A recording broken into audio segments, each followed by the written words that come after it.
Lamentablemente en estos últimos tiempos venimos, Sabenco en particular, pero todos en general, abocados al tema de lo que es el proyecto, lo que es, recopilar, también ayudar a las familias a recopilar, porque todo esto tengamos en cuenta que va a tener que ser evaluado por una comisión. Estamos hablando de la ley que está en discusión en el Parlamento. Exactamente, digo, aprobada la ley. La ley para reparar a las víctimas, no sé cómo se llama exactamente la ley, si es víctimas de la sedición. En realidad la ley se llama Ley de Reparación Histórica, ahí está. Porque no es un tema solo económico, sino también está... Porque yo dije la sedición, pero hay gente que ya está preguntando a ver si se repara a otras víctimas también, ya lo hablamos más adelante. Sí, cómo no.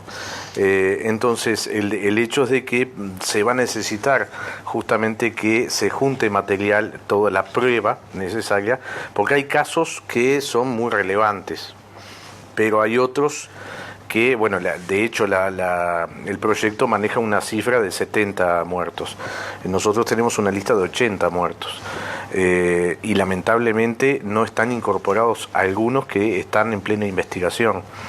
Yo he planteado varias veces, ahí está el caso de la pareja de Pascasio Báez, que tenemos la firme convicción con la familia en base a determinados hechos que se dieron en esos momentos, que fue envenenada para no hablar en aquel momento. Y no nos extraña porque todos, mal o bien, tuvimos amenazas en aquellos tiempos. ¿Tú también? ¿Llegaste a tener? Sí, de grande sí. Cuando salí a la prensa sí. La primera vez que salí a la prensa sí. De hecho, el día que terminé la última conferencia de prensa, se me acerca una persona que de aspecto relativamente desprolijo todavía y se presentó diciendo que era un agente mandado por el teniente general Hugo Medina de parte del Ministerio de Defensa para custodiarme y llevarme a mi domicilio. Al otro día me entero que el secretario de uno de los senadores que me había dado la opción y la participación en la prensa, que iban a atentar estaba la información que podían llegar a atentar contra mí. Pero eso... Estamos hablando año 87, 88, eso. Exactamente, 88, 88, el plebiscito creo que fue en el 89. Fue el plebiscito, fue en el 89, voto verde, voto amarillo. Perfecto. Pero bueno, las amenazas que surgieron de parte de estos grupos hasta el momento de la dictadura fueron generalizados para justamente coaccionar y intimidar para que no se hablara del tema. Una pregunta que llegó más temprano, entre esos 70 o estos 80, preguntan ellos si puede haber casos del exterior incluidos. Hablaban de Trabal, por ejemplo, que lo ponen como una de las víctimas claramente de los hechos, lo podemos hablar más a fondo, Miguel, después, pero hablaban de Trabal, hablaban, por ejemplo, de los grupos paramilitares, hablaban de la JUP, es decir, por ejemplo, aquel 14 de abril se sabe que los atentados que cometieron los tupamaros y los asesinatos que cometieron ese día, y algunos secuestros ilegales, de grupos ilegales y asesinatos que hubo también en la noche ese día. Dice si esa gente también estaría incluida, o los familiares o si ya han sido incluidos en otro tipo de reparación. Bueno, yo lo que tengo entendido que la gente víctima tanto de la dictadura como de grupos que actuaron en aquel momento, que yo no los niego, que ya habían sido reparados, pero el proyecto igualmente no distingue, o sea, no los irradia. El proyecto es amplio en ese sentido y deja justamente la opción a que se pueda presentar también. O sea, ahí no está especificado en el proyecto, y quien lo leyó lo puede ver, no determina las víctimas de tal o cual grupo. Entonces, habla de la violencia en aquellos tiempos, o sea que de última, evidentemente se puede, en el caso de estar cobrando esa persona, bueno, evidentemente va a tener que igual solicitar eso y con las pruebas debidas y comprobar ante la comisión de que no está cobrando nada sobre aquellos hechos. Yo te sigo desde que vi en televisión una suerte de debate con Blair, ¿no? Y ahí me llamó la atención y dije, esto es mucho más difícil de lo que ellos están pensando, ¿no? Pensé en ese momento y después te seguí en Twitter. Y aparte de eso, alguna vez retuiteé algo hablando tuyo. De Gerardo Blair, digo para todo el mundo, sí. Que es hijo de un desaparecido. Sí, ¿no? sí, que no me acuerdo exactamente qué fecha fue, pero hace bastante. Y si será duro el tema, que yo a veces retuiteo un tema tuyo y yo soy fascista, por ejemplo, ¿no? Y hay que salir a aclarar determinadas cosas de amplitud, ¿no? Que no está todavía, a mi entender, en la sociedad y en determinados núcleos de reflexión sobre estos temas, ¿no? Por eso, incluso con la propia ley o el propio proyecto de ley, hay discusiones bastante grandes, ¿no? Y se mete el tema concreto de terrorismo de Estado, por ejemplo, ¿no? Que es un tema, bueno, que abarca todo esto, ¿no? Y no, yo por lo pronto no veo por ahora, no sé cómo lo ves tú, una solución bastante clara a ese punto. Mira, lamentablemente estamos bajo, que no estoy descubriendo nada con esto que estoy diciendo, pero en una sociedad extremadamente polarizada. Me causa, es tragicómico escuchar a algunas personas que niegan la grieta en este país. Es una grieta muy profunda y hay gente que ha lucrado con esa grieta y sigue lucrando con esa grieta. Es muy triste y habla muy mal de la condición humana que eso suceda, pero yo casualmente en algunas oportunidades ha sucedido de que uno tiene que estar permanentemente como familiar de una víctima justificando y aclarando de que nosotros no solo no tenemos nada que ver con el terrorismo de Estado, porque de hecho, aclaremos, la asociación está integrada por familiares de víctimas de civiles, policías y militares, pero de eso no quiere decir que no impere el sentido republicanista dentro de la asociación, demócrata y fundamentalmente respetuoso del Estado de Derecho.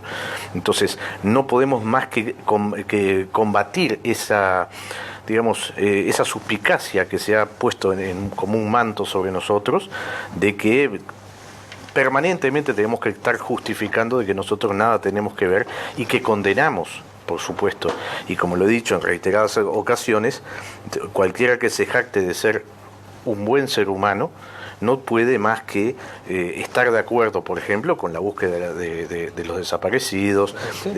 O sea, esas cosas, a ver, es que ni siquiera se deberían ni siquiera explicar ni aclarar. Eso es de sentido común. Pero lo que no permitimos en ese sentido también es que a nosotros se nos ponga uno o dos escalones abajo. Nadie niega que obviamente es más grave el hecho de que el Estado sea el que reprima a ser víctima de un movimiento terrorista. Yo no le llamo sedicioso, le llamo terrorista. ¿Por qué? Porque quien atenta contra la sociedad impartiendo terror es terrorista. Si tomamos en cuenta que en España ETA, en muchísimas más cantidad de años que el MLN en el Uruguay, mató porcentualmente a la población menos que lo que hizo MLN aquí en Uruguay, digo, con bombas y con los mismos tipos de instrumentos, bombas, secuestros, torturas, desapariciones, extorsiones, ¿no? Porque había pueblos enteros que secuestros la ETA tenía secuestros de empresarios, porque eso que hacía ETA en España para cobrar el impuesto del pueblo, lo hacía el MLN también. ¿Tá? Entonces, creemos de que para poder empezar a poner un cimiento digamos, de verdad histórica en este país, hay que empezar a decir las cosas primero por su nombre y denominarlas correctamente. Le duela a quien le duela, pero las cosas son como son. Yo no niego, repito, y no debería ni siquiera que aclararlo, el terrorismo de Estado, pero también digamos esto, porque nosotros en particular cuando yo elegí el nombre Asociación Toda la Verdad, no era mi verdad o nuestra verdad. Por algo es que uno recurrió en su momento a tratar de mantener un diálogo con, por ejemplo, todas las fuerzas políticas y todas las fuerzas institucionales civiles de este país. Por ejemplo, llámese en caso de partidos políticos, Frente Amplio, PIT-CNT, bueno, nadie nos quiso recibir. Porque ustedes no están en la vereda enfrente de otras asociaciones. Ustedes en absoluto. Están en la misma línea. Yo, en la oportunidad que estuve invitado la vez pasada, yo nombraba el caso de cuando yo lo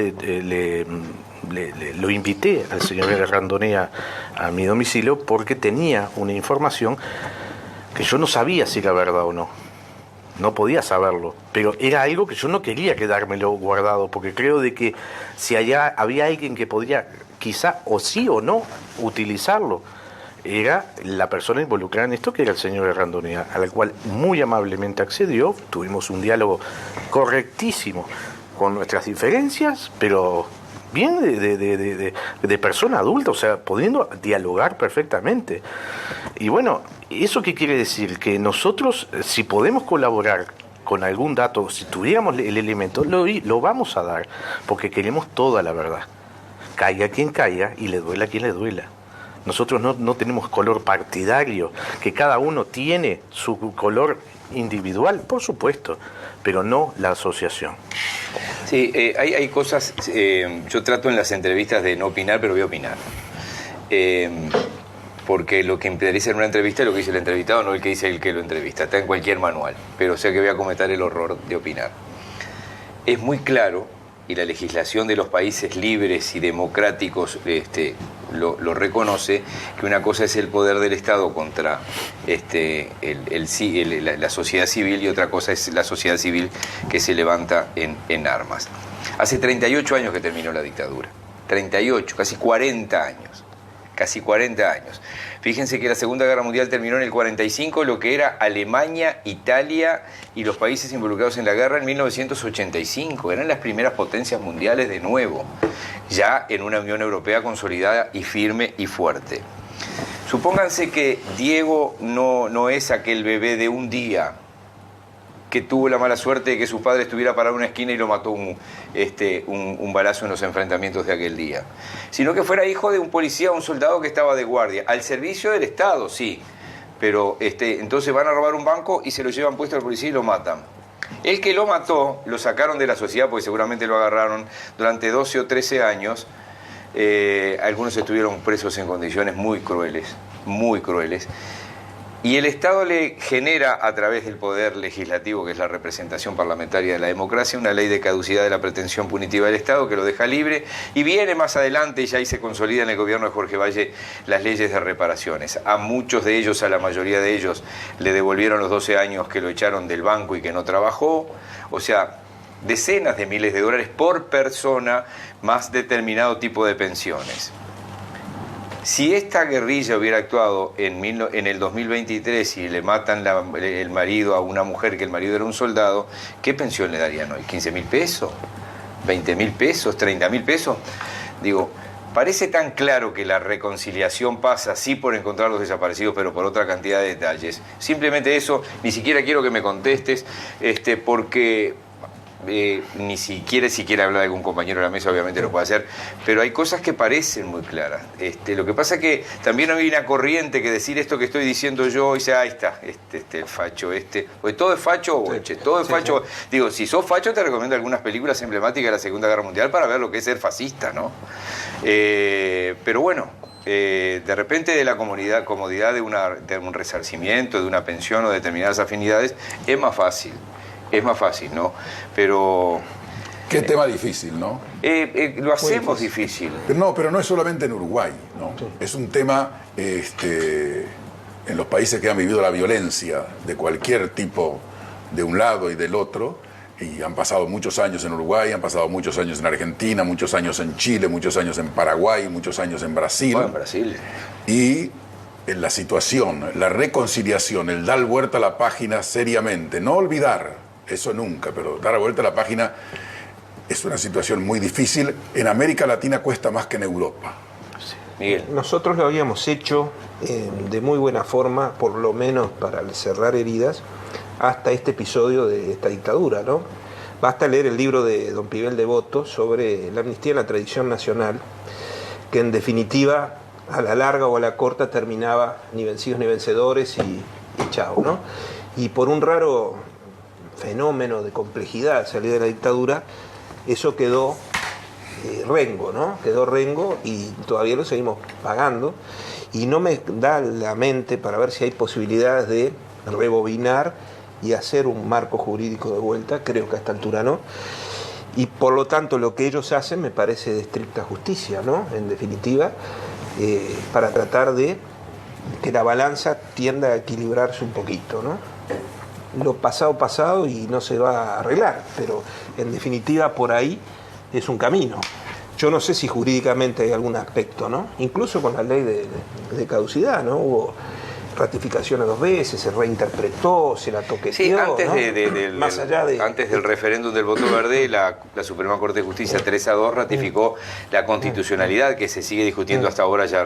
Diego. Querías no corregir, al contrario, suscribo y quería ampliar lo que tú acabas de decir. Ninguna de las viudas de aquellos tiempos cobró reparación en forma de pensión. Las pensiones que cobraron fueron todas pensiones por viudez. Y para generar, por ejemplo, la pensión por viudez tiene que tener 15 años aportados. Por ejemplo, las madres de los 4 soldados no cobraron un peso porque hacía 2 años. 20 y pocos años todos. Exactamente. Ellos no cobraron nunca un peso. Se pagó alguna reparación a algunos militares, y eso está contemplado dentro de la ley, que se descontará de este monto. Sí, igual voy a decir una atrocidad, ¿no? Que la dictadura, es decir, con todos los poderes que tiene una dictadura, tampoco reparará eso. Exactamente, digo, eso es una de las cosas que yo he recriminado justamente. Pero te voy a poner un ejemplo gráfico para ver hasta dónde las otras reparaciones, y ojo que es la primera cosa que yo critico, y no quiero entrar en la crítica de las reparaciones hacia las otras personas. Sí, porque como vos decías, eso se analizará muy a fondo, a ver si a quién le corresponde. No, pero las que ya se otorgaron, me refiero. Sí. Yo voy a hacer solamente un caso que creo que es bastante gráfico. La estancia en Partacus, donde secuestraron, desaparecieron y asesinaron al señor Pascasio Báez, primero no eran los dueños legítimos. No voy a dar el nombre porque es una persona pública, es un periodista, que todos lo conocen. Los abuelos eran los verdaderos dueños de esa estancia. Con el robo que hicieron en el Hotel San Rafael, de Punta del Este, fue que fueron a pagar la primer cuota de esa estancia. No pagaron nunca más nada. Los dueños, los usurpadores de ese campo, todavía están viviendo ahí. ¿Por qué? Porque esos verdaderos dueños de la estancia hicieron el reclamo en la época de la dictadura y nanay, se lo quedó el Estado. Cuando el advenimiento de la democracia hicieron el reclamo por vía judicial y tampoco se la devolvieron a los que eran usurpadores de ese campo. No conformes con eso, le pagaron una indemnización por las ganancias que supuestamente tendría que tener ese campo. Lucro cesante. Y a su vez tienen sus pensiones respectivas. Eso es un ejemplo, nada más, con respecto a este tipo de pensiones que, bueno, más lo que ha sido también las reparaciones morales en el sentido de lo que son las plaquetas. Hay una cosa que a mí siempre me ha dejado mal, que acá hubo presos políticos por sus ideas, y que se les llame presos políticos a los que también atentaron, cometieron delitos de sangre, me parece un insulto a los que verdaderamente fueron presos por sus ideas. Pero más aún, está el tema de que yo tengo acá, vine con mucho material, que no viene al caso ahora, pero tengo el material ahí para mostrar con nombres y apellidos de todos los que escaparon del país y nunca pasaron ni un minuto presos en este país. Pues ellos están cobrando sus pensiones reparatorias, pero cometieron delitos de sangre. Hablo de gente que cometió delitos de sangre y que a su vez están cobrando pensiones en Argentina también, porque hicieron reclamo acá y en Argentina. Muy bien, se supone que todos los que quieran acercarse a ustedes saben dónde hacerlo, pero si querés decirlo públicamente. No, tenemos la página en Facebook de Asociación Toda la Verdad, y bueno, ahí se pueden contactar con nosotros, que con mucho gusto, como hemos hecho hasta ahora, no tenemos inconveniente de contactar, hablar directamente y bueno, tratar de buscar una solución. Hay casos que ya, repito, estamos en estudio, incluso algunos se los planteé a la Institución de Derechos Humanos para que nos dieran una mano en el tema de investigaciones. no tuvimos eco con las anteriores autoridades. Estas nuevas autoridades han demostrado más empatía, digamos, más equitativa con todos, no con nosotros solamente, sino con todos. Entonces, bueno, estamos viendo la posibilidad de que ellos puedan ejercer algún tipo de colaboración para la investigación de algunos casos. Muy bien, Diego, muchísimas gracias. Gracias a ustedes. Y nos reencontramos en cualquier momento.